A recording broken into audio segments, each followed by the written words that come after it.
So as a songwriter, I use my story a hell of a lot. Most of my songs, poems, are about me. So of course my story is right in there, but I'm not telling my story. Step one, step two, this happened, this happened, this happened. It's all infusing the nature of the song, and I take little bits out of the story and little themes from the story, but I don't tell a story. That would make for a very boring song. I'm trying to kind of dress it up in a way, but like I say, the story is definitely there. So it's about taking the things that you want people to get out of it and I guess weaving that through rather than kind of scripting it. We tend to kind of think of, in Like Minds Like Mine, we've done this kind of telling your story, and you've got to stand up and go, right, here's the start and all the way through to the end. And I think we need to get away from that. I think we need to engage people better. So using your story to kind of create something beautiful is a really different way of doing it. I describe myself as a storyteller, so I'm really into people sharing their stories, and I honestly, truly do think that it's a really important part of being human and being able to connect with each other. The other thing about storytelling is that everyone has one. Like, everybody has a story, and our stories are all different. So some of our stories are stories of a lot of trauma and a lot of pain, and some of our stories are stories of incredible resilience and strength and cool stuff that have happened. What I've learnt is that when you share your story, even if it's part of that first stuff, if it's really tough stuff, that it can be incredibly empowering and beneficial and therapeutic for you as the storyteller, and it can be equally as empowering and beneficial and therapeutic for the person who's listening.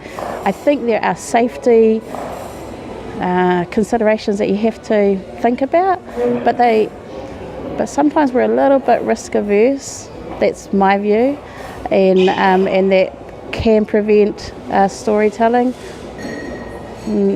I just have this view that there's power in sharing stories of lived experience. I've seen it like hundreds of times over, yeah. The difference between telling your story and using your story is the power and the impact that it can have. Telling your story might be quite cathartic for you, but you can find that it might feel unsafe for you or your audience because you're not quite sure that the effect it's going to have. So if you want to tell your story, you have to be really careful about how you do that and get lots of advice from people you trust around how to do that safely. Using your story, for example, or using your experience is far different, because you can do that in any moment and every day, and that's going to have the greatest effect in your day-to-day lives.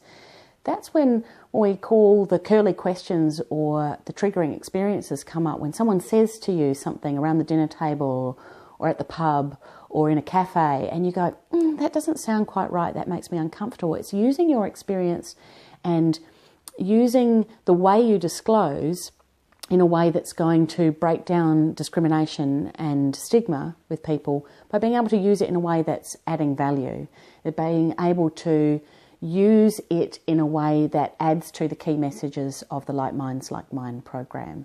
So if someone says to you something that you feel uncomfortable by, you can say, well, actually, I've got lived experience of mental distress and I got better, so this is what I think. And that's what using your experience is. You don't have to plan it, you don't have to wait for an opportunity, you don't have to write a speech.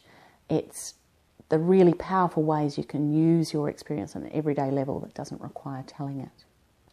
I feel that telling usually triggers off your audience. Yeah, it triggers off the person, it becomes a bleh.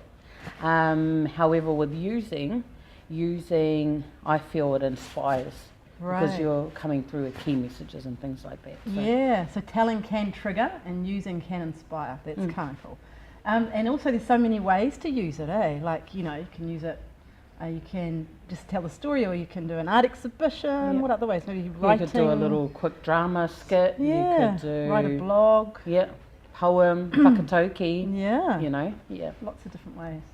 With telling a story, it's more for yourself. Using your story has to have a purpose. So if you have a purpose to your story, being able to, and what you want to get out of it, gives you a much better opportunity to actually use your story to achieve a particular goal.